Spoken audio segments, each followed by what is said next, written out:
Okay,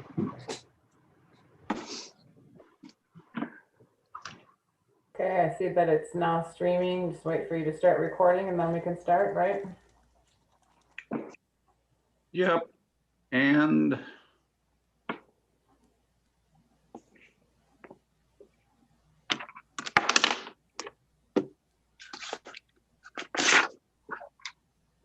Looks like we're good. I think we're good, Paul. Think we're ready to go here? Yep, it's running on YouTube, so I Excellent. think we're good. All right, good evening, everybody. We'll go ahead and call the meeting to order. Let the record show that 6 of 7 board members are present. Corey Black, I believe, is expected to join. He might just be running late. I know he's traveling. So do I have a motion to approve tonight's meeting agenda? Deborah can make the motion. Sue can second. Motion by Deborah, second by Rozier. Any discussion? Hearing none, we will do a roll call vote. Ms. Johnson, Aye. Ms. Siegler, Aye. Mr. Gierke, Aye. Ms. Roser, Aye. Ms. Deppa, Aye. Ms. Rosenau. Aye. All right, we have an approved agenda. Got a few items on the agenda tonight under new business, and most of which require action. And then we have Dawn here to talk about the operating levy. The first item under new business is to approve the Delano High School dance team summer trip. We heard about this last month. Decided to put it on tonight's agenda just so we could get it through, so they can begin their planning, because that's actually going to come up pretty soon. So the details are linked within. Matt, is there anything else you want to add? I think it's pretty straightforward. We talked about it last month. Yep, the coach and the activities administrator presented the details of the trip. They're going to follow, obviously, any of the state's guidelines to COVID, where they're going and where they're leaving from. So pretty straightforward. No other additions or any additional information. Super. With that being said, do I have a motion to approve the Delano High School dance team summer trip? I think you're on mute, Jenny. I'll make that motion. Deborah second. Motion by Jenny, second by Rachel. Any discussion? Hearing none, we'll do a roll call vote. Ms. Siegler, Aye. Ms. Roser, Aye. Ms. Deppa, Aye. Mr. Gierke, Aye. Ms. Rosenau, Aye. Ms. Johnson. Aye. All right, the trip is approved. Next item on the agenda is to approve the Delano Elementary School principal contract. As you all know, that position was offered to Ms. Rachel Schultz. Anything you want to add specific to this hire, Matt, or anything before we go into a motion? No, we followed the master contract with regards to guidelines to the offer, and the offer's been accepted. And so per our timeline of the both the elementary and intermediate school principal positions, we had it to this agenda for our special meeting. Super. All right, I'd like to entertain a motion to approve the Delano Elementary School principal contract. I'll go ahead and make the motion. Do I have a second? Roser can second. Motion by Siegler, second by Rozier. Any discussion? I would just like to take a moment to thank Mr. Hinker for his year of service as interim principal. His stability, demeanor, and leadership has been a great one through this past year. What a difficult year to be an interim principal, you know, through distance learning and quarantines and trying to make kids wear masks, and social distance is hard enough, but good luck with kindergartners and fourth graders, right? So I just want to show my support to Mr. Hinker, and that his future role be a good one. Again, thank you, Mr. Hinker, for your year of service. Absolutely. Thanks, Jim, for those words. I would also like to extend my gratitude to Mr. Hinker for stepping in a very unprecedented year. Really look forward to your continued leadership in the intermediate school going forward. So thank you very much. And welcome, Ms. Schultz. Looking forward to meeting you. All right, we can go ahead and move to a roll call vote. We have a motion by Siegel and a second by, I can't read my writing, Rozier, right? Yep. Yep. Move to a roll call vote, please. Mr. Gearke, Aye. Ms. Segwin, Aye. Ms. Deppa, Aye. Ms. Rosenau, Aye. Ms. Johnson, Aye. Ms. Roser. Aye. All right. That item passes. Next item on the agenda is to approve the Delano Intermediate School principal contract. That contract was accepted by Ms. Katie Thompson. Same thing, obviously under the same master agreement. Katie was a finalist, obviously moved on and has been offered the contract and has been accepted. So I'm recommending to the board to approve Katie Thompson's contract for the intermediate school principal position. Thank you. Do I have a motion to approve the Delano Intermediate School principal contract? Jenny, I'll make that motion. Deppa can second. Motion by Jenny, second by Deppa. Any discussion? Similarly here, I'd like to thank Mr. Vio for his many years of service as he heads off into retirement. He's been at the district for a really long time. And again, just like Mr. Hinkner, rough year to be interim principal. I think we had a lot going on. So I appreciate his leadership, not just this past year, but all prior years that he's been in the district. All right, we have a motion by Jenny and a second by Rachel. We'll move to a roll call vote. Ms. Roser, Aye. Ms. Johnson, Aye. Ms. Rosenau, Oops. Aye. Ms. Deppa, Aye. Ms. Segwin, Aye. Mr. Gearke. Aye. Excuse me. Aye. All right, we have an approved intermediate school principal contract. Next item on the agenda is to approve our DASA grant resolution. This is another one that we talked about last month. The resolution of the Mighty Ducks grant application, which we talked about in our work session last month.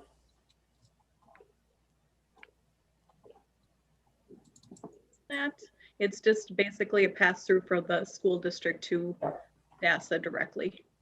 Yep, and we wanted to put this on the agenda tonight too, just to kind of get that moving for them as well. So I will entertain a motion to approve the DASA grant resolution. Gerke will move that. I'll second it. We have a motion by Gerke, a second by Segwin. Any discussion on this one? Hearing none, we can move to a roll call vote. Ms. Deppa, Aye. Ms. Rosenau, Aye. Ms. Johnson, Aye. Ms. Segwin, Aye. Mr. Gearke, Aye. Ms. Roser. Aye. All right, that resolution carries. The last item before we get into the operating levy discussion is to approve a new dental insurance provider. Yeah, we met with the insurance committee to go over the different quotes that came in. Delta came in higher than what we were anticipating.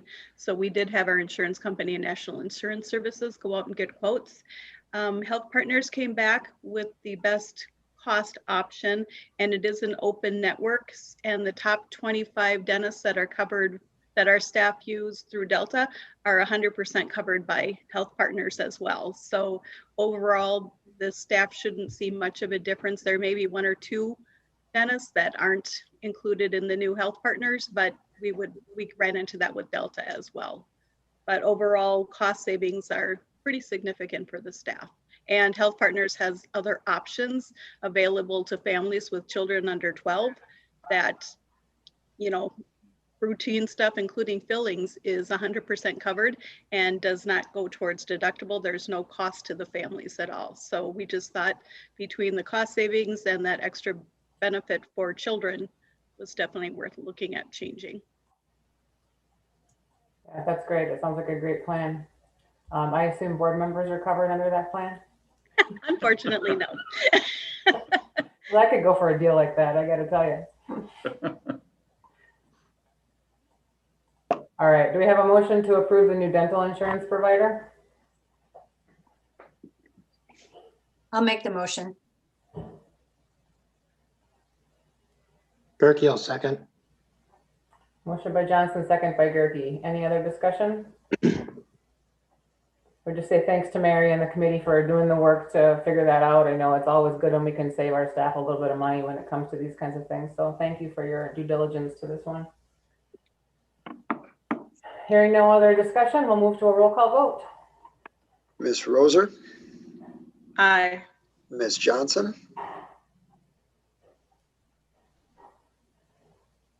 Ms. Johnson,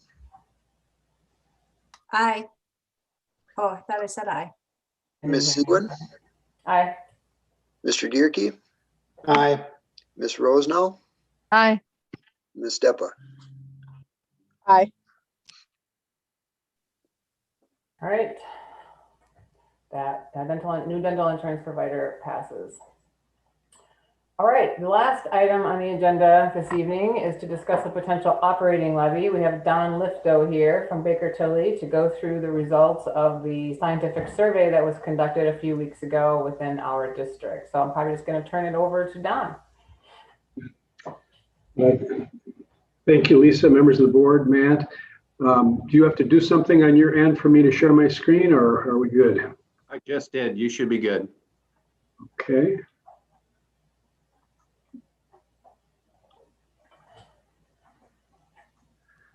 You guys seeing that? Not yet. Not yet.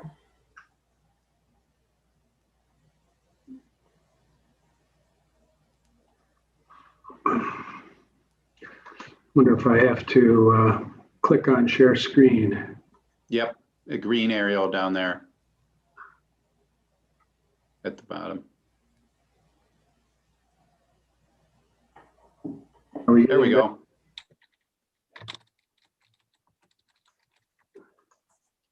Good to go then? Good to go. Okay. Well, thank you for the opportunity to work with you on this project, and I'll run through the PowerPoint overview. And since this is you don't have a lot of other agenda items to attend to, don't hesitate interrupting me or asking a question. You don't have to wait to the end if you don't want to. In terms of the kind of the fundamentals before we get into the data itself, we were successfully completed 276 interviews with registered voters who live within the boundaries of the school district. As you can see, they were done in late April. The approximate margin of error is plus or minus 5.9%. The easiest way to think about that, rather than getting too deeply into the weeds of the statistics, is that if 50% of the people said the sky was blue, for instance, if you add 5.9% to that 50% and subtract 5.9, the statistics would tell you there's a 95% chance that the true feeling of all registered voters would fall within that range. That's a very substantial survey, and just to put that in some context, if you hear about a survey on NPR or Fox News or CNN of all registered voters in the United States, the average number of interviews is about 1,200. So think about 270 million, and they do scientific random sample surveys with 1,200 interviews versus Delano at 276. Before we started the interviews, we obtained databases from the district and other sources in order to get a good understanding of the demographic makeup of registered voters living within the school district. And once we had that information, we provided the professional call center with goals for targeting the interviews. For example, if 55% of registered voters are women, for instance, we would ask them to try to get 55% of the interviews with women, and similar with other demographic characteristics as well. This is never perfect science, but we found over time that when the makeup of the interviews closely resembles the demographics of all registered voters, the data is more accurate and it's more reliable in terms of making judgments. This slide just shows you the targets that we were considering before the call started. And again, we were trying to have the makeup of the interviews closely mirror the demographics of everybody. We did keep track of cell phones and whether people owned their home or rented, but they were not tracked. You might be interested to know that in the last couple years, typically between 50 and 60% of interviews are done by cell phone, and between 50 and 60% are done on landline.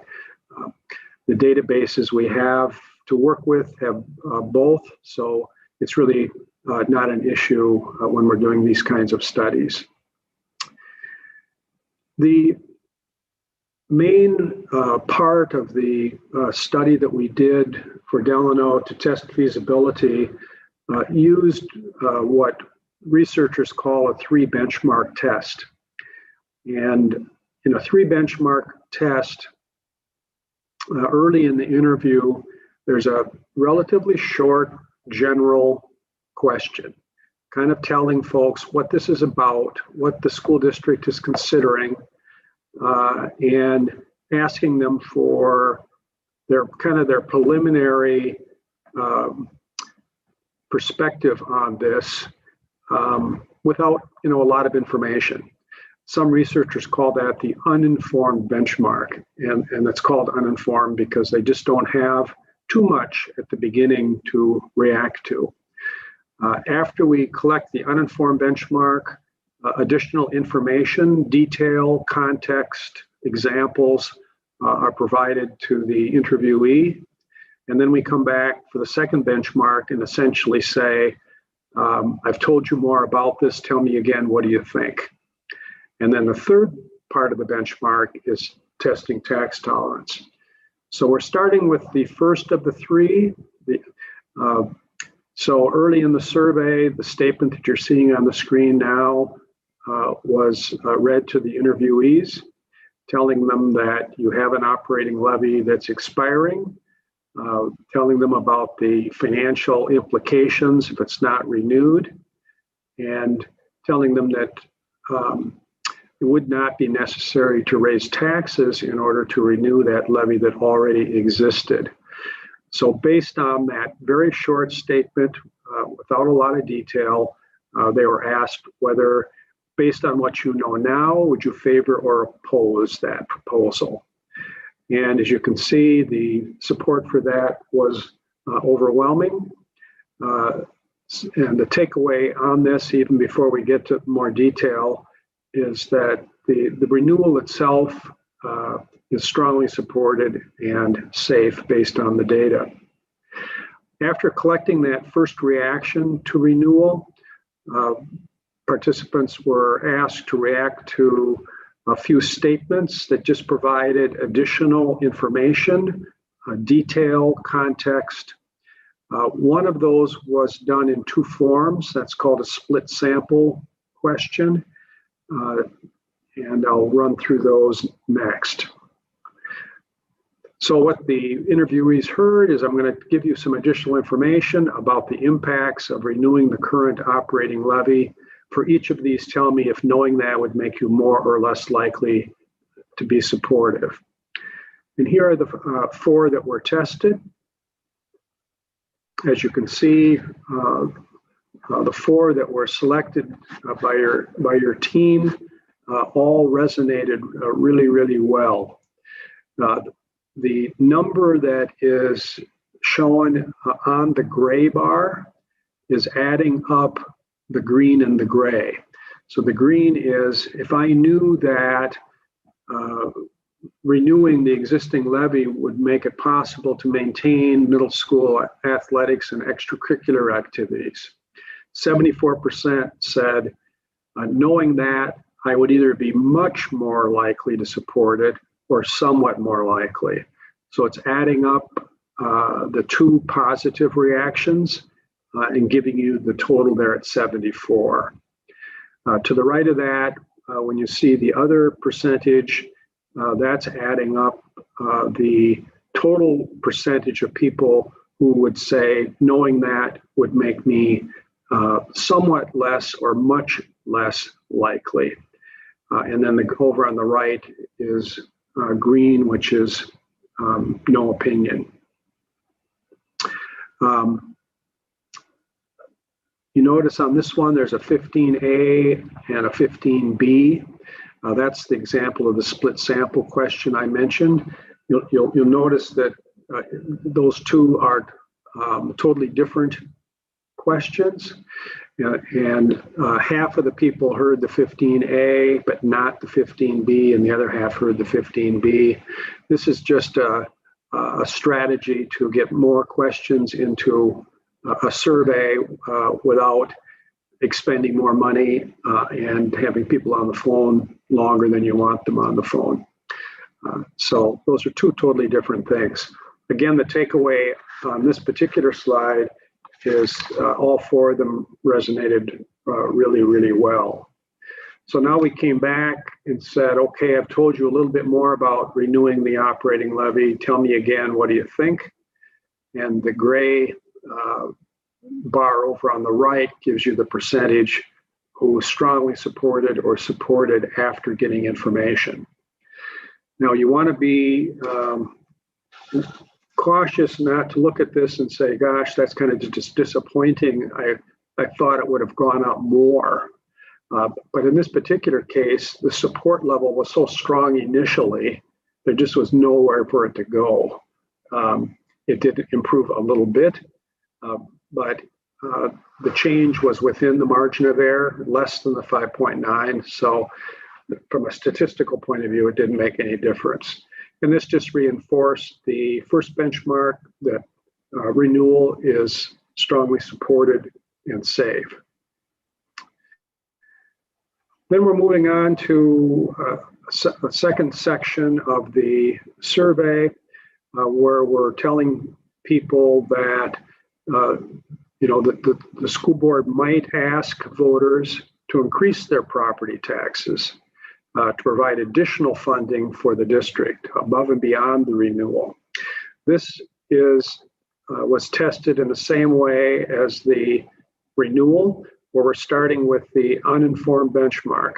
Again, remember, we're introducing the idea of increased taxes for more funding, but the only thing people have heard so far is that short statement in the middle of this particular slide. So based on what you know now, would you favor or oppose such a proposal? In this case, unlike the renewal, the initial support level was somewhat weak as compared to the percentage of people who indicated opposition, a smaller percentage with no opinion. So after collecting the initial reaction, we used the same process that we did on renewal, telling people that we're going to give you some additional information. You're going to hear some statements about the potential to increase the operating levy. The list asked respondents to react to possible changes that would be possible with additional revenue. Items were done in random order to make sure that where a particular item was on the list didn't affect how people reacted to it. And two items, again, were done with that split sample, and I'll point those out as well. So I'm going to read you some statements about the proposal to increase the operating levy For each one, tell me, would knowing that make you more likely or less likely to support? And here you're seeing some of the examples of questions that were asked.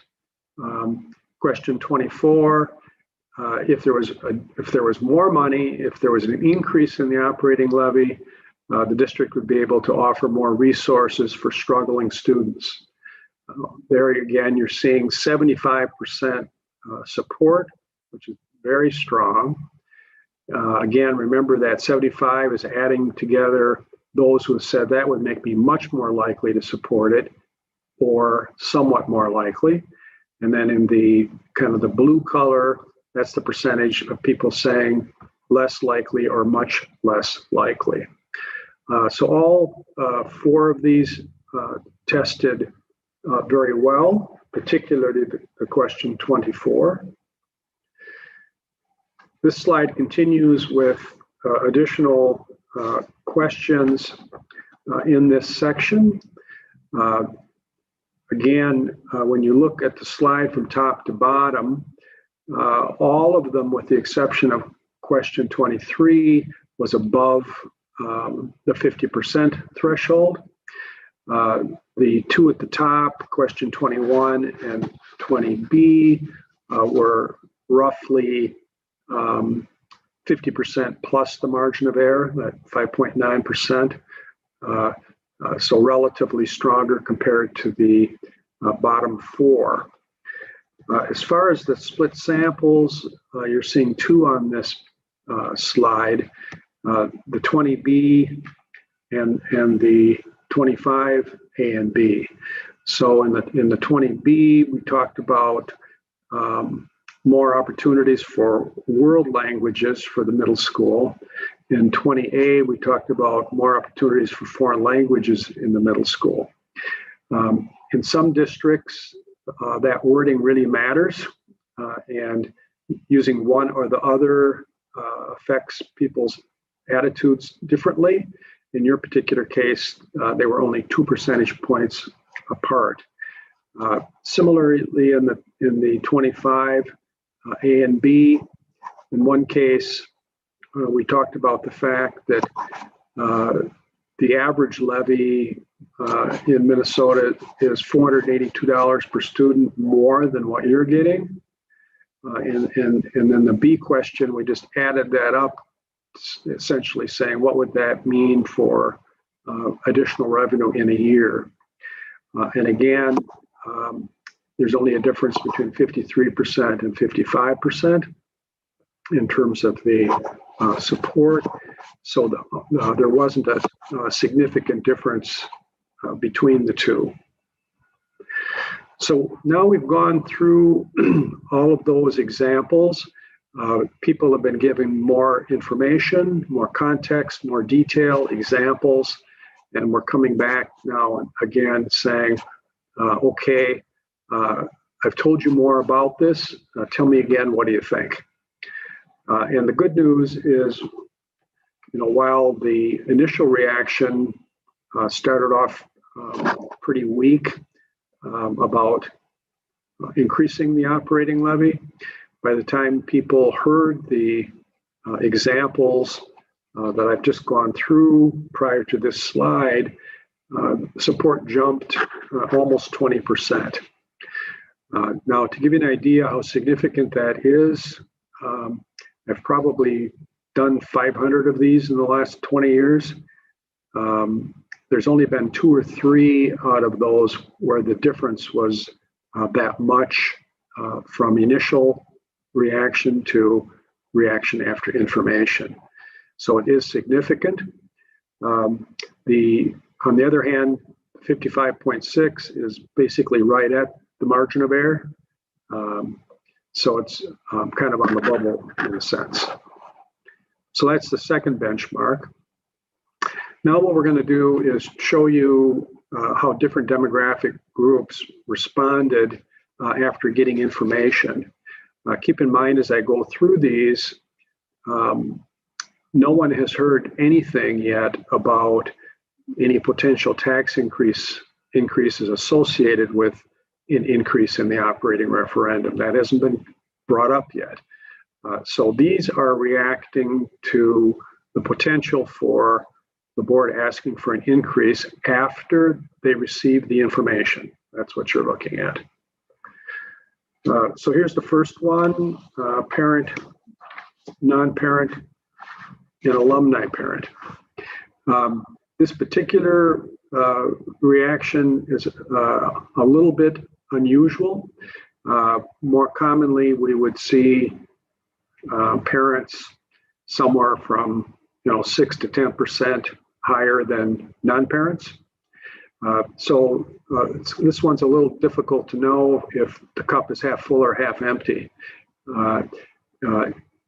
Is it that the parent support should be higher, or we wish it would be higher, or are we doing a really good job with non-parents and they're reacting similarly to parents? The only thing I can tell you is typically it would be 6 to 10% higher with parents. The alumni parent are people who on the phone told us used to have kids in the Delano public schools, but I don't anymore. That's a little bit lower in support than the other two categories. A lot of my clients are surprised when alumni parents are a little bit lower, but I can tell you that that's the case probably 90% of the time. And it's not unusual that the gap would be more than what you have shown here. Some researchers believe that the reason for that is a lot of alumni parents tend to be in the 50 to 60 age group, and they're starting to look at their 401k and think about whether, gosh, am I going to be able to retire? Am I going to have enough money to retire? They might be helping adult children pay for college tuition. They might even have some adult children coming back home after college. So that age range is a time with a little bit more anxiety for folks. And oftentimes, by the time you look at the 65 and up group, that group actually improves and kind of relaxes when they find out that everything is okay. So that's the parent response. This one is showing you how people reacted based on how old their youngest child was. So over on the left are parents who told us that their youngest child was in the elementary. In the middle, my youngest child is in the middle school. Over on the right, my youngest child is in the high school. What you have here as a profile is probably what we see most often with parents of elementary students, comparatively a little bit more supportive than the other groups. You have to keep in mind here that the margin of error is higher because we're looking at 64 interviews, not 276 interviews. Here's your information by male, female. This one is also probably a little bit different than what we most commonly see. I would say typically females are more supportive than males in the 6 to 12% range more often than not. Here your females are more supportive than males, but not to the extent that we most commonly see. On the age graph to the right, I would say that this also is a profile that would be quite common, where your strongest support is coming from your youngest voters, a lot of whom are parents, and then dropping off somewhat with the mid-age up through the 65 plus. Over on the left, you're seeing support based on where I live geographically within the district. Fairly uniform overall. And then over on the right, you're seeing support based on past voting history. So what I mean by past voting history, the green bar on the left are registered voters who have voted in 0 out of the last, 0 to 2 out of the last 9 elections that they could have voted in. In the middle, it's people who have voted in 3 to 5 out of the last 9. And over on the right, people who voted in 6 to 9 out of the last 9. If you can't remember the numbers, think of it this way. On the left are people who hardly ever vote. In the middle, they get there about half the time. Over on the right, they almost always vote. So in this particular case, the group of voters who historically have voted most often were relatively less supportive. Income on the left, in your particular case, it was relatively uniform. Probably what we see most often is somewhat higher percentages of support for middle to upper levels of income. And then over on the right, you're seeing the support based on educational attainment. And here you've got kind of a mixed bag of results. What we probably see most commonly is somewhat higher support coming from people with somewhat higher levels of education. And some of the data that you have was consistent with that, with the graduate being kind of the outlier in that regard. So we've gone through the first 2 benchmarks. We asked a general question about how people would feel about an increase in the operating levy without giving a lot of information. Then we gave them a series of about a dozen facts, details, examples, and asked a second time, what do they think? And the third benchmark is putting all that in the context of tax impact on an average priced home. In the case of Delano, as you can see, we tested 135, 180, 225, and 270. These were also done in random order. So had we called your home, you might have heard the 180 first. Your neighbor might have heard the 270 first, and someone else might have heard the 135 first. Those are done in random order to avoid having the interviewee anticipate that they're being taken up the ladder or down the ladder and have that affect how they respond to these questions. So this is what you ended up with. At the lowest tax impact, as you can see, you're at 58.5. Remember now that the margin of error is 5.9. So in the case of that first one, you're above 50% and you're above 50% plus the margin of error. So that would suggest that's a pretty safe bet. When you move to the second tax impact, you had more than a majority saying yes. When you add the margin of error, that 51 might be 57 or it might be 45. That's again that plus and minus margin of error. And the other two, as you can see, we're not close to majority support at the 225 or the 270. This chart is depicting the same information you have here, except here we're saying, what did people say who pretty much always vote? In this case, that's the line on the bottom, the kind of the greenish line that starts at 53.4. What did people say who get there about half the time? That's the gray. What did people say who hardly ever vote? That's the darkest of the three. So in this particular case, the support that was expressed for these tax rates was most positive from the group of voters least likely to vote based on past history.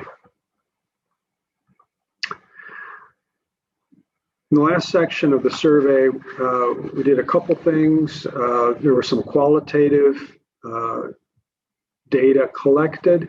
This particular slide is from the Phi Delta Kappa Gallup poll. You're the teacher for the day. Give your local public schools a grade. And the responses from that were excellent. Very, very low percentages in the D's and F, and a huge positive ratio of positive to negative. So you can feel very good about that. Because Phi Delta Kappa has asked this question for almost 60 years, the last time in 2019, we're able to compare Delano's results to the national results. And when we do that comparison, it is apples to apples. So in the national survey, people are not being asked to grade the nation's schools. They're being asked to grade their local public schools, just like the people who were interviewed in Delano. And you can see you compare very, very well with much, much higher percentages of high grades and much, much lower of low grades. So very, very positive in that regard. There was a follow-up question asking people, why did you rate us the way you did? And the academic standards and quality of instruction came through as the two most positive factors. And in terms of the basis of grade, how did I get my perception about that?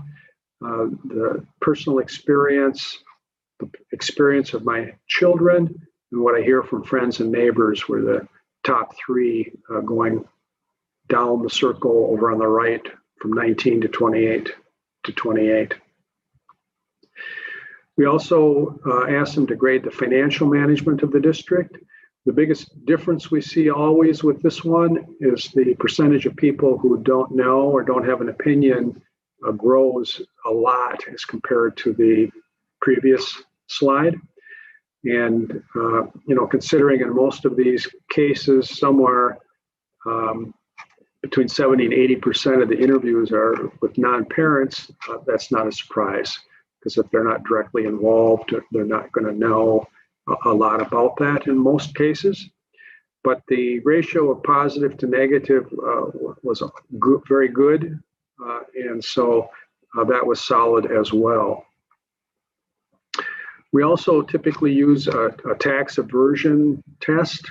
And what the interviewees hear is a statement. And the statement is, I would never vote for a tax increase, no matter what the amount or how the money raised would be used.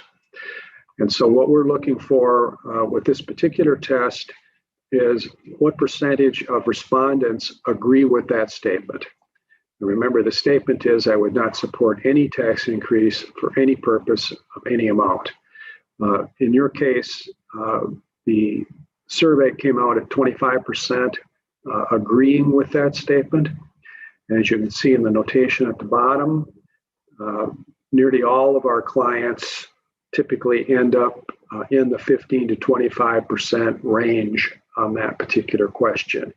So you're in the normal range at the high end of that range. In terms of some of the summary slides, as I mentioned, the support for the operating levy is solid at renewal. Initial support for an increase in taxes to fund additional programming for the district was relatively weak at 35.7. The good news is after people got relevant information, facts, context, detail, support jumped almost 20%, which is high and statistically significant. This slide just summarizes the things that were noted as most positive. Helping struggling students, college, career prep, technology and computer science programs, maintaining class sizes were the four that came through most positive in terms of impacting opinions. Smallest positive impact came from online learning. In the surveys we're doing, and we've got a lot of surveys that are being done in April, May, June, July. Those districts that have tested something similar to that, most have gotten somewhat similar kind of tepid reactions. My guess is that, a lot of families didn't have a wonderful experience with managing their kids with remote learning, and that probably influenced how they responded to that question. The negative reaction to all the items that were tested range from 18 to, most were 18 to 32, and then the online was slightly different. Obviously, with the online, there's two very different questions. One being, how was your experience in the last year? And the other is, what do you think about an online option in the future, in addition to in person? Two very different questions. In terms of the tax impacts, the support levels rise above the margin of error at 55.9% support, right around $160 per year on an average priced home. However, when we look at the most active voters, remembering that they didn't respond quite as positively as the least active voters, that would drop it down to about 150. Most demographics showed informed support. This is support after information in that 48 to 63% range. And you can see the demographics of people who were relatively more supportive and relatively less supportive. Your qualitative indicators were excellent and something you can be very proud of in terms of overall quality and also financial management. So in terms of recommendations to consider for your planning, we would suggest an increase of approximately $150 for an average priced home would be feasible. And then with the notation at the bottom, changes in the final ballot proposal and factors locally, statewide and nationally, what the campaign does and doesn't do, all will affect support and turnout in a November 21, typically low turnout election. When we talk about unknown factors, the data was collected in April. The election is in November. Most of us, including me, would be optimistic that we're going to be in a much better place with COVID in November than we were in April.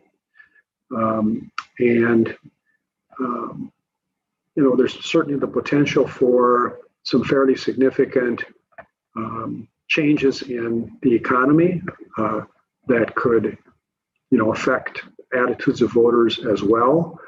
including, among other things, the future of the Biden administration's infrastructure program, for example. So that is the overview. Before we get to questions, I would just remind you that the next thing you'll see coming out of our office is a detailed survey report that looks at each survey question and gives you the analysis by demography. So for any question in the survey, you can find out what did old people say, what did young people say, what did women say, what did men say, etc. So I'll stop there and see what questions I can either respond to right now, or if I don't know the answer, get back to you. Thanks, Don. That's a lot of information to digest for sure. One thing that came to my mind as you were going through the information, specifically related to the 25%-ish of people that would basically oppose taxes being raised of any kind, how we should think about that as it relates to the questions that we're trying to get at a negative reaction to some of the questions that we asked. So I'm not sure if I'm asking this correctly or not, but if 25% of the people basically had a negative reaction and 25% are never going to vote for a referendum anyway, should I think about that? Meaning, is it really a negative reaction, or is it just them saying, no matter what comes out of this person's mouth, I would not support what they say? Does that make sense? Yes. I'm going to interpret your question and rephrase it, and you tell me if I'm thinking right. Okay. What I heard you ask is, if we have 25% of the respondents who agreed that no tax increase for any purpose is acceptable, and then we're looking over at some of the questions that were asked, and we've got 20 to 25% of the people saying no, disagree with those. How likely is it that there's a significant overlap in terms of the same people responding in that manner? And I can't tell you right now. I can't give you a statistic in that regard, but I would say it's very likely that there's a strong correlation between the two, and many of the folks who have that anti-tax sentiment would be more likely to be critical of some of the improvements that are being proposed as well. Does that make sense? I think so, yeah. I think for me, it was just, I was trying to resonate with the slides where you can see which questions caused a negative reaction. I was just trying to gauge, like, is it the stuff that they think we're going to be investing in, or is it just, it doesn't really matter because I'm not supportive of taxes anyway. But I think it's probably going to be pretty tough to tell. Just that when you look at some of those, the numbers aren't that different. 25% would be less likely to support a referendum if we were to expand or maintain band, music, and choir. Well, maybe those same 25% would just not oppose would oppose regardless. So that's where I was kind of going with my head.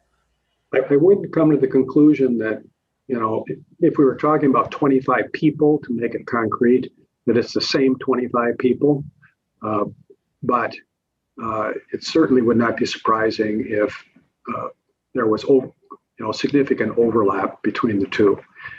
In other cases, I may have expressed support for an increase, but I just don't happen to think that middle school, sports and activities are important. So I still might have, been negative on that, even though I was positive on something else. But I would think there was a significant overlap.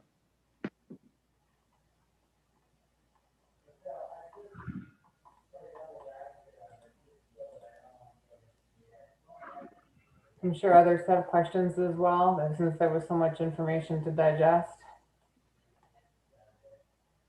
I think this is, and Don, for your information, board members received this information from you today, earlier today. So they haven't really a lot of time to digest it. Just listening through your presentation, I think you walked through this pretty methodically. The information is a lot, but it's pretty straightforward. I think that what I would suggest after questions from the board members tonight is that I would reach out to the referendum committee to take a look at your report, the detailed report that's coming out a little bit more, just to make sure that we look at a deeper dive, to make sure that if we have any other questions that would generate to you, Don, about giving this document some credence to help the board have guidance to make a decision. We do have another special board meeting scheduled for the 10th of June. It's a Thursday. And by that time, we'll have the board members will have some time to digest this information and listen to your, or, have obviously let your recommendations sink in as well. A couple things in that regard. It's very, very common when I do these presentations that I might get 3 or 4 questions. And then, over the next week, I might get 10 or 12 questions. So that would be, absolutely normal and positive. And so I would encourage the board members, if after you have a chance to think about this more, share your questions with your superintendent if you have them. And then if you send them to me, I'll respond to all of them so you've got that information. And obviously, if my written response isn't enough, we can schedule a call to talk more about that as well. As far as that other detailed report that you mentioned, right now we're hoping to have that out of the office and into your hands by Tuesday or no later than Wednesday of next week.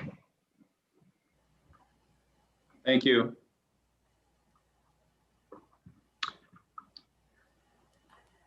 Mary, are you still on? I think you're still on, right? Yeah. Can you remind me of so the numbers that were pulled in the scientific survey of the tax increase, which one of those was the one that we were targeting that we would have, if we were to have our fingers crossed for where we would have ended up in order to kind of maintain our current kind of budget where we were at? Was it the 180 or the 225? It was the higher number. If we didn't need to, if it would keep a status quo, no cuts or anything, it was going to be the higher number. The 270 or 270. Okay, I thought we pulled one that was even higher than that. So yeah, because overall I was looking at a total of 700. So right now we've got about the 325. So I was looking at a little higher number myself, but then getting up that high was really pretty significant in the cost per homeowner.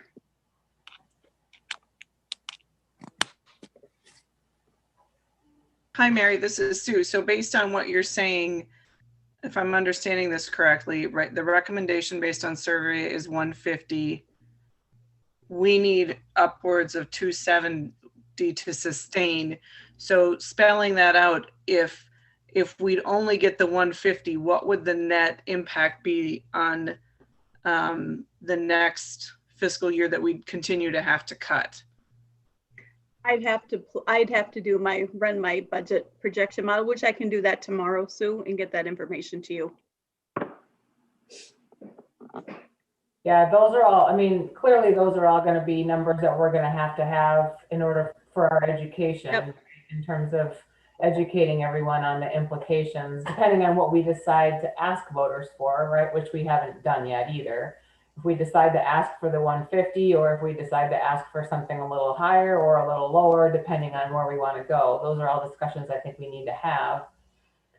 But either way, it sounds like the 270 is likely not a question that we would probably be putting out there. And so either way, we're likely going to be putting together content for our community to understand that even with this increase, that there will be probably future cuts to the district. And we'll just want to quantify those and talk about what those implications are.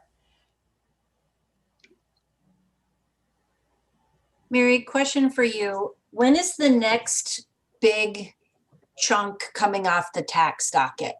Is it the TAC, that bond piece? When does that bond chunk come off? It's not the TAC. It is, I think, trying to remember. Sorry, I don't have all of that stuff That's right okay. in front of me. Was it the HVAC? It's the HVAC that's coming off first. It's a And small. I think that's in 2 yeah. years. It's small. So is the original bond impact of building the TAC, has that been gone for a while? No, that's still ongoing because that was Okay. 20 years and that was back in, but it got renewed, but Okay. extended out to save money back in the really lean years. Okay. So yeah, Okay. I've got that information. I can get that for you guys. I would be interested in some of that for the next session that we have, if you wouldn't mind. Yep, nope, I have that. Give that to the auditors every year. So I've got that. Okay. Yeah, it's your debt service information. Yep.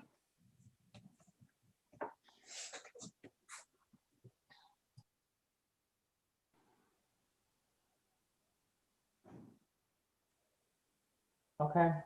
Maybe a question I have for Don is, so obviously, if I remember, I was trying to look back at the language in the email. It was heavy parent, correct? Was that the rhetoric in the beginning? In terms of respondents? You mean in terms of the percentage of the interviews? Yes. Yeah, there were more parents interviewed than their natural proportion of the population of registered voters.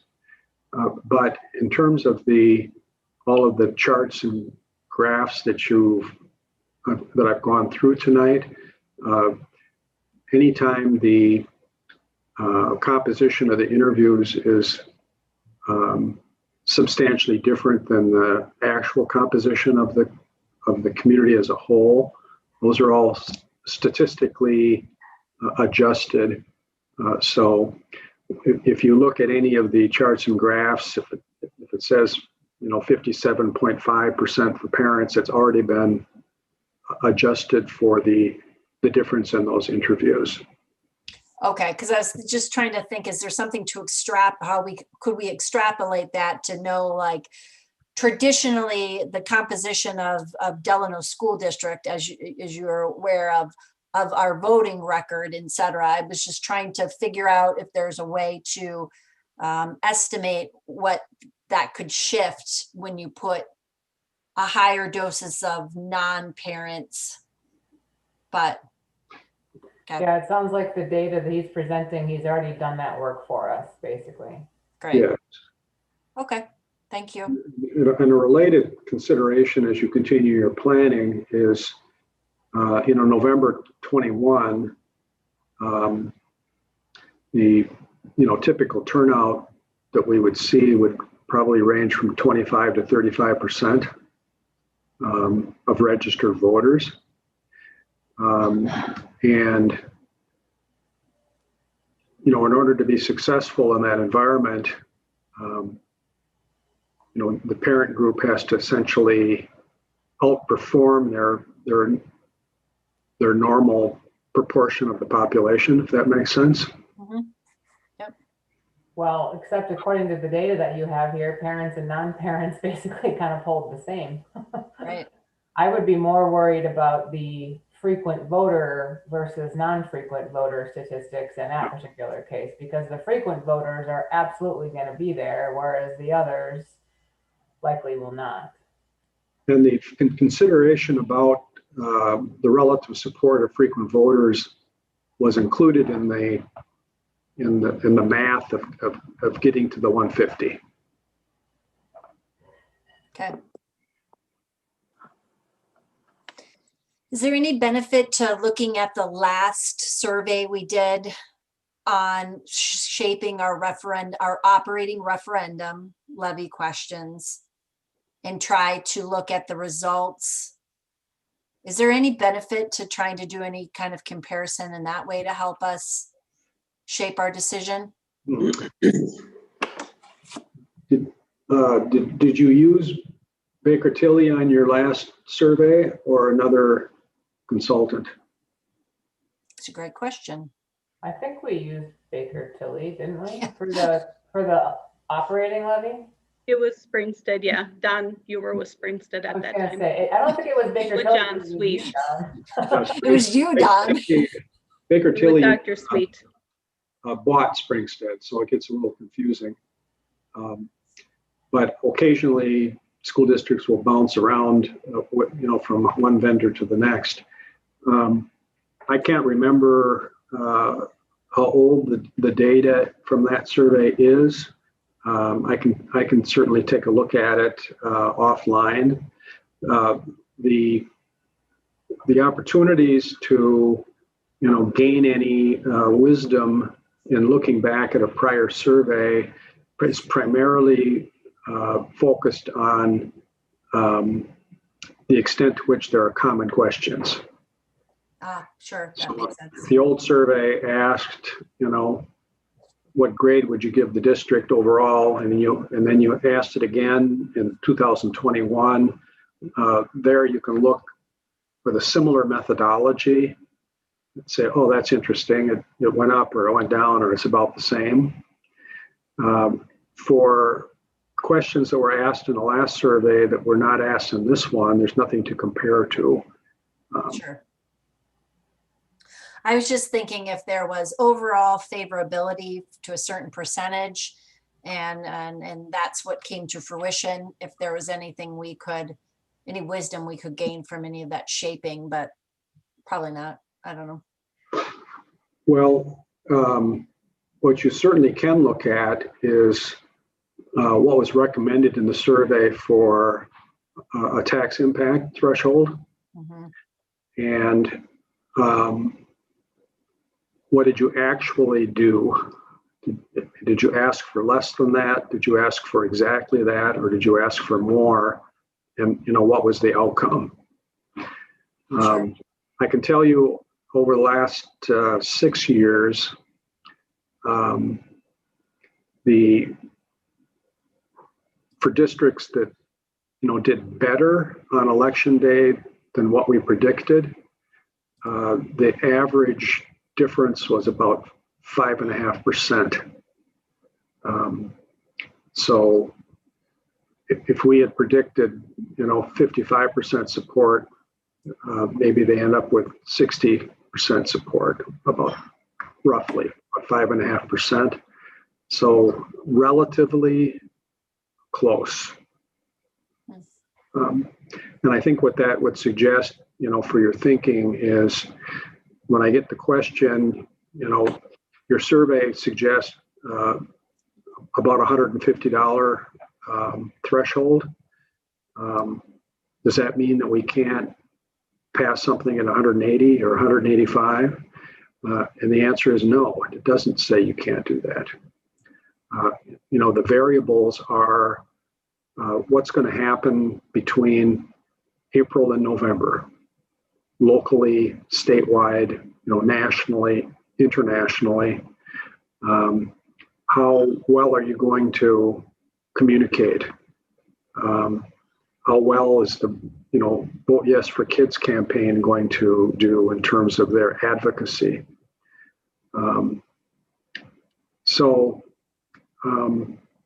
The 150 doesn't mean you can't be at 180, but it probably does mean you can't be at 250. In other words, you certainly can push the envelope a little bit, but the further north you would go, the thinner the ice would be. Does that make sense? Mm-hmm. Yep. Thank you.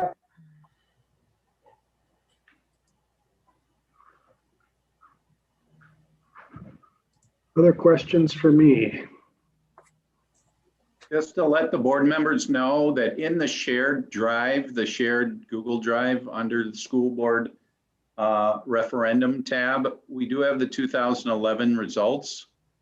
So that information is already there, located, Don. We've got that. We've got Springstead's presentation in that folder as well. So we can do some comparative to see if anything makes sense as well there. I think, Don, if you don't have any other slides, would it be possible to stop sharing so we could see everybody on the screen grid again?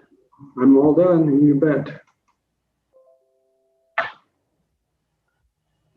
Yeah, I don't remember enough about the, I mean, I remember we polled a very similar way for the 2011 referendum with a very similar structure that we went through this time. I just don't remember all the numbers, nor do I remember, you know, what we ended up actually asking for compared to what the recommendation was. I remember very well for the bond referendum, that conversation was a little bit different because we did push the envelope a little bit on that one and ended up being successful. But that was, we had a pretty solid campaign going there too. And I have no idea what we're gonna have this time around in terms of a supportive or the other, or a campaign in the other direction, which I could totally see as well.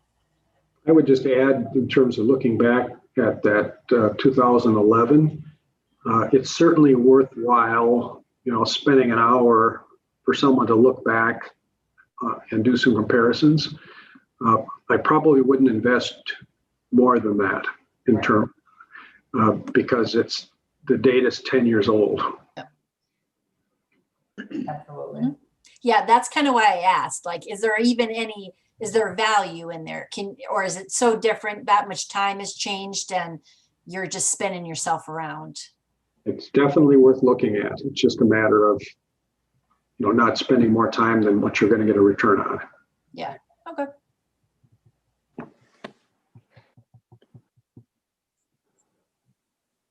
Well, if there aren't more questions for me, I'll let you get back to what else you have to do. And just as a reminder, I welcome additional questions if they come up, and happy to respond to them.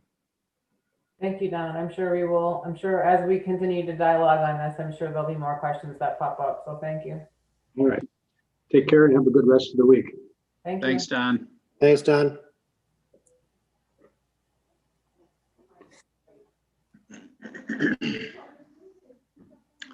Well, we've got a lot of information to digest.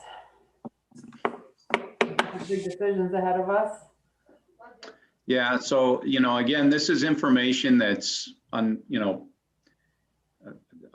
is it a big piece of the puzzle? Is it good detailed information? Absolutely. I think we just got to let it digest for a little bit, let it drive potential future questions. I'm going to send a note out to the referendum committee just to see if we can pull together as a committee to kind of take a little bit of a deeper dive into those reports to see if gives us some general impact.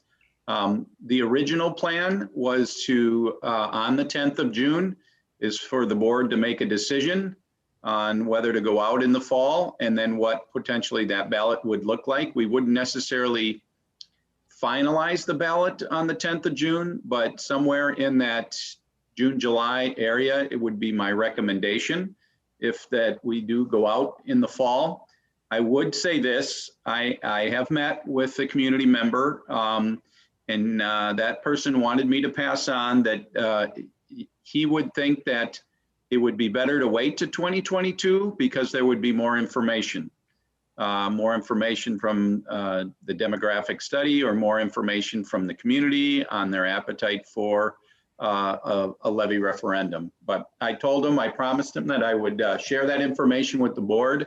I'm sure that there's a few folks that feel that way. I think that there's a reason to go out in 2021 just due to the timing of it.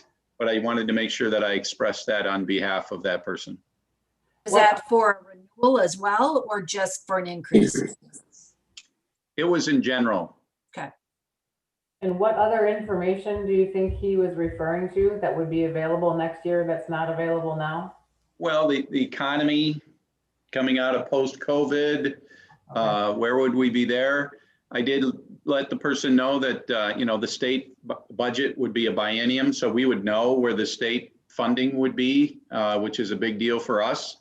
But he was just stating that you'll have more information and people will be more informed to make a decision at the referendum a year later. Sure. I mean, none of us know what the future holds. We could have a housing crash by then. We could be in World War III by then. Who knows what a year from now is, right? So, Right. All those things could happen before November too. right. So, to me, we wanted 300 people polled and we're 24 short. Those 24 people make a huge difference in the results of this poll. So it's such a small sample that it's really difficult to lean one way or the other. I mean, I guess it's accurate because it's statistics, but it's just difficult to wrap your brain around it this quickly. So it's just got to digest it for a minute, and it looks positive to me. That might have been a good thing to bring up when Don was on the call, because I think he would probably counter what you just said in terms of the difference of those 24 people, right? I think that's where the 5% margin of error is calculated from based on that. So Sure. Whether you would call 5% huge or not, I guess is what the question is. If I understand correctly, that's why he came up with was it 5.6 or 5.5 or something like that margin? Right. If it were at 300, it would be a margin of error of 5.6. Okay. Because we were 24 short on there, the margin in error of increased to 5.9. So it was a 0.3%. Okay. Okay. So I do think that we have to take the data pretty seriously, and I think we, if we trust the process that we put in here, I think that a lot of the discussion that's ahead of us is around for sure this year versus next year, right? I think we've all kind of got it in our heads that this year is a safe bet for us to at least try, just because we have another year after it. And I also think that the 1 question, 2 question approach is something that we need to talk about as well, which we've kind of touched on it, but I think having this data will help us kind of understand what we think that recommendation might need to look like in terms of the ballot itself. I'm making a note that that could potentially drive the agenda for the committee to take a deeper dive as well. Sure. Go ahead, Jim. Sorry. Just a question is, if we had 2 questions, renew and add, and we got a yes on renew and a no on add, could we next year ask again for an add? Yes. Okay. Wasn't the other thing that we had to consider, I thought Mary said something that the language is better with a straight renewal or cleaner? You don't have to say there's a tax increase with a renewal. With a new, there would be a tax increase. That's the only difference. But with a renewal, you can state in the question that there will not be a tax increase. So we could, by voting yes. In theory, we could go just out question one question, just straight renewal, Yep. and then come back the following year with an increase without it being confusing. Then you're always going to be doing you're going to be having to renew 2 different ones in 2 consecutive years. But we could do a repeal, right? A Or revoke and, right? If we wanted to stay clean. Yep. Okay.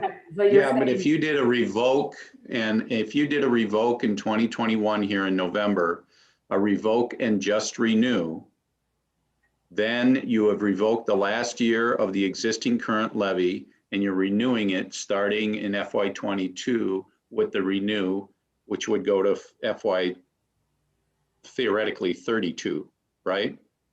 If you came back the next year in 2022, then if you add a new, you would have a new levy amount in addition to the renew a year later in FY23. and then would go to 33. So you're gonna do, No, the you're gonna run revenue- into two back-to-back levies. Scenario Amy asked about though. No, Go ahead, Mary. I was gonna say what she's looking at is saying, no, maybe I'm wrong. I'm saying this November, doing one question, revoke and renew. So yeah, so it's out, so then it would be in November of 31 that you would have to renew again. Okay, and then we could decide, let's say then we're solid, we've got a renewal.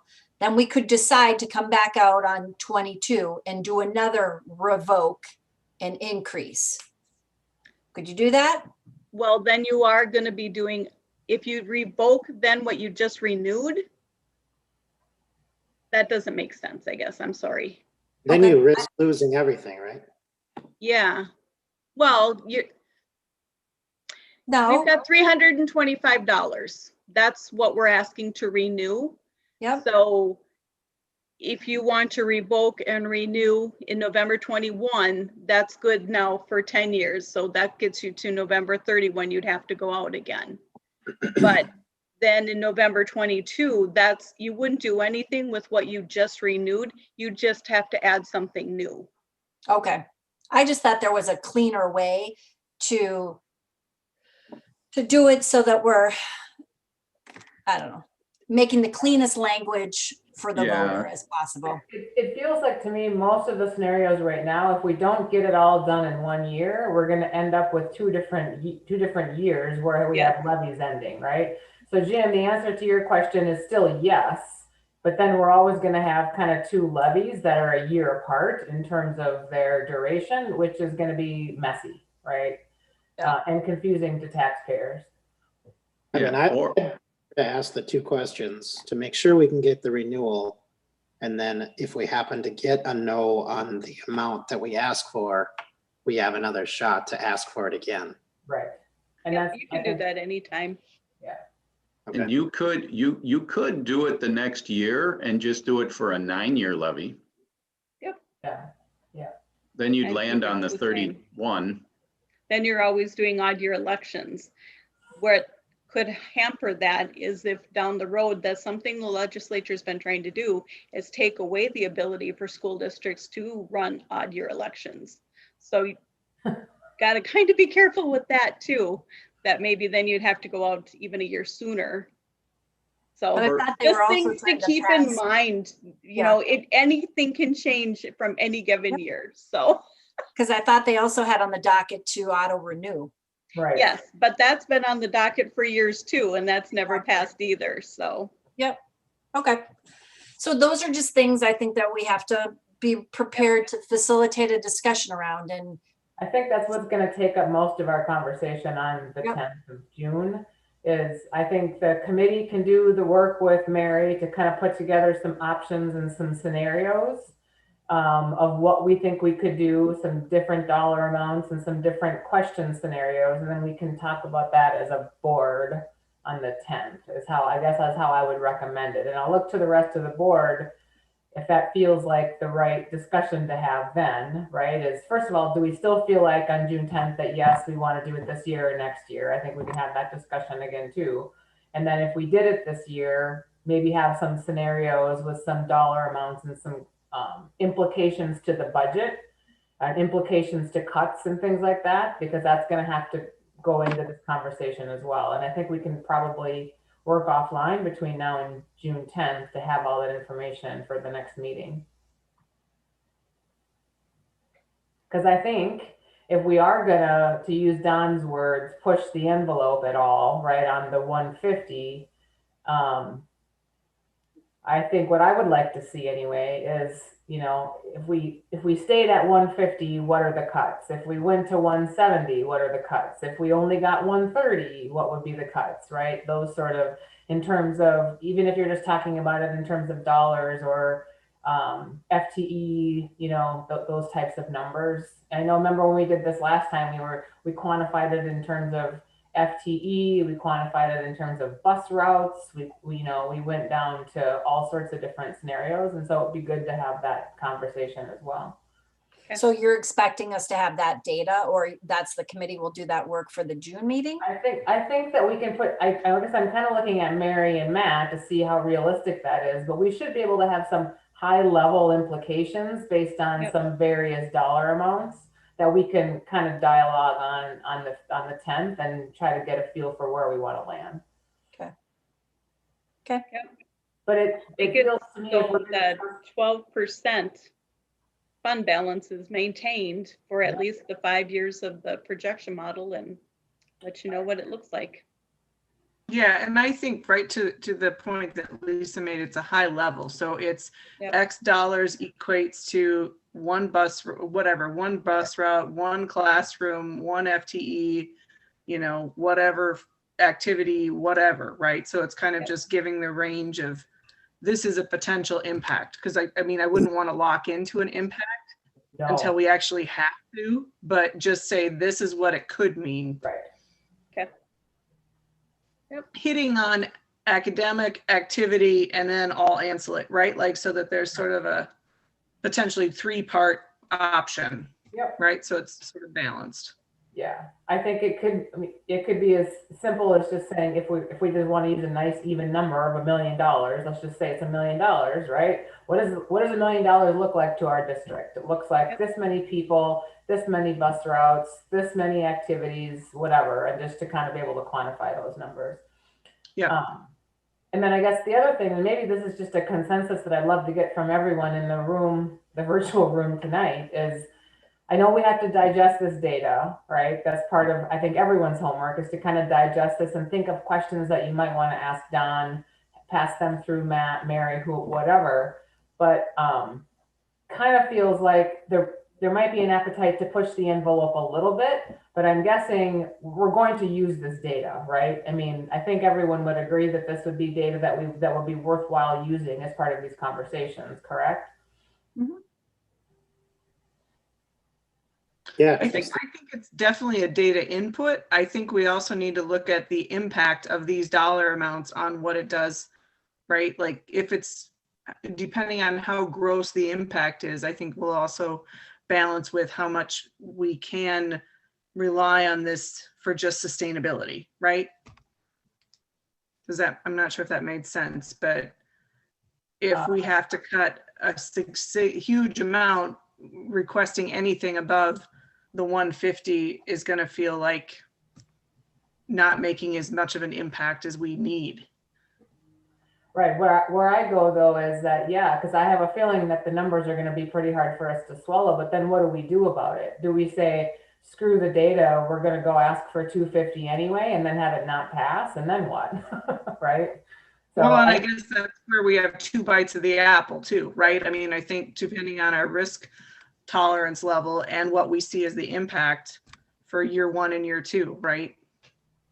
there's also a part of me, and maybe this is just the optimist part of me that made us push the envelope in 2015, right? Is that if we get a decent campaign, right, or if we have enough people who are willing to help us advocate for this, then, I mean, you saw the data, 20% improvement over just some education on the phone is that's a pretty big number.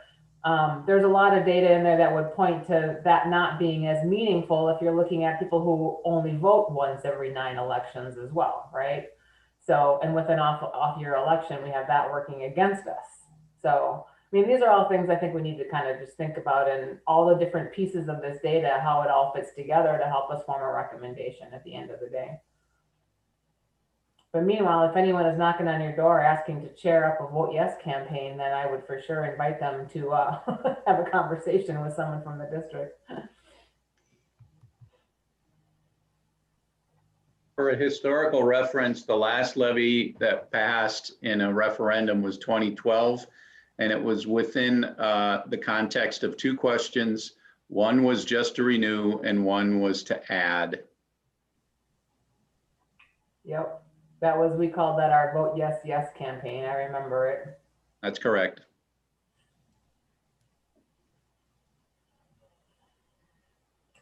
I think a lot has changed though, and I think that the bond impact is significant. Yeah.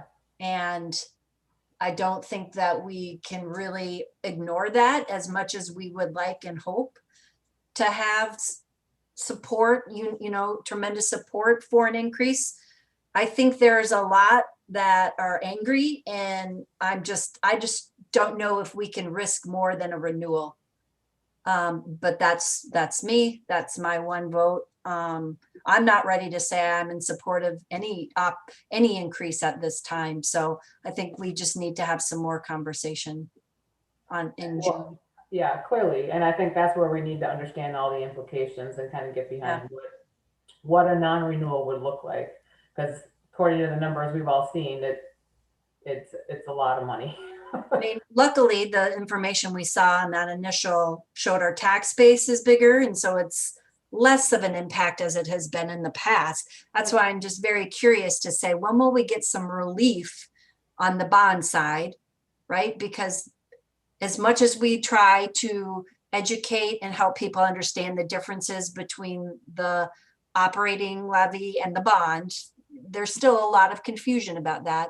And that's a big chunk of the tax, right? So that's why I'm just hoping about being able to see some light at the end of the tunnel, to give people some breathing room to get some of this tax burden down.